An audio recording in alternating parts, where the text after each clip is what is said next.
Seriously কালকে house of সিক্রেটসটা দেখে এত ভয় পেয়েছি। ভয় পেয়েছি? ন্যাকামো করিস না তো। দেখলি কেন? তোকে তো একটা জোর করেনি না। You know I love watching horrors. অভ্যেস অত সহজে কি যায়? এই তোর যেরকম ঠুকে কথা বলার অভ্যেসটা গেল না, পাল্টাবি না না আর? প্রয়োজন মনে করছি না। জাস্ট ফাক অফ। বাংলায় গার মারাটাই বলতে পারিস।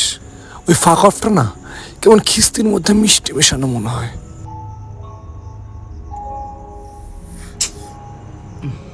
এ তোমরা প্লিজ অ্যাটলিস্ট আবার বাওয়ালটা শুরু করো না। সত্যি তোমাদের কি ইন্ডো পাকিস্তানের যুদ্ধটা এখনই শুরু করা খুব দরকার ছিল? বিশ্বাস করো খুব গরম লাগছে। আর লিটারালি এখন যুদ্ধ নয়, শুধু শান্তি চাই। হ্যাঁ আদিত্যদা, তুমি এদের কিছু বলতে পারো না? এসবের মধ্যে আবার আমাকে টানছিস কেন? এনে ধর। জানা কথা, তুমি তো কিছু বলবে না। আফটার অল তোমার বেস্ট ফ্রেন্ড বলে কথা, বেস্ট ফ্রেন্ডের সাইড নেবে এটাই তো স্বাভাবিক।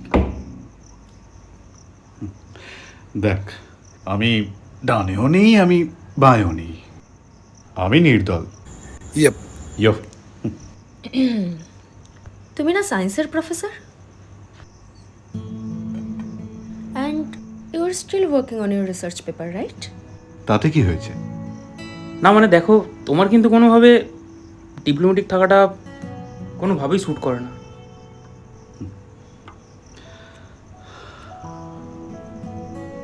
আসলে কি বলতো, ওই শিলিগুড়ির অরফানেজ থেকে কলকাতার কলেজ, মাঝখানে অনেকটা স্ট্রাগল, অনেকটা লোনলিনেস।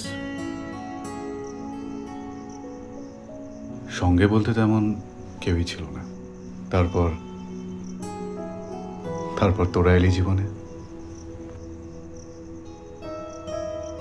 ফ্রেন্ডশিপ, ফ্যামিলি, সব কিছু ডেফিনেশন একটু একটু করে বুঝলাম। তাই তোদের প্রতি আমি ইকুয়ালি বায়াসড, মানে তোদের সবার প্রতি আমি ইকুয়ালি বায়াসড। হ্যাঁ,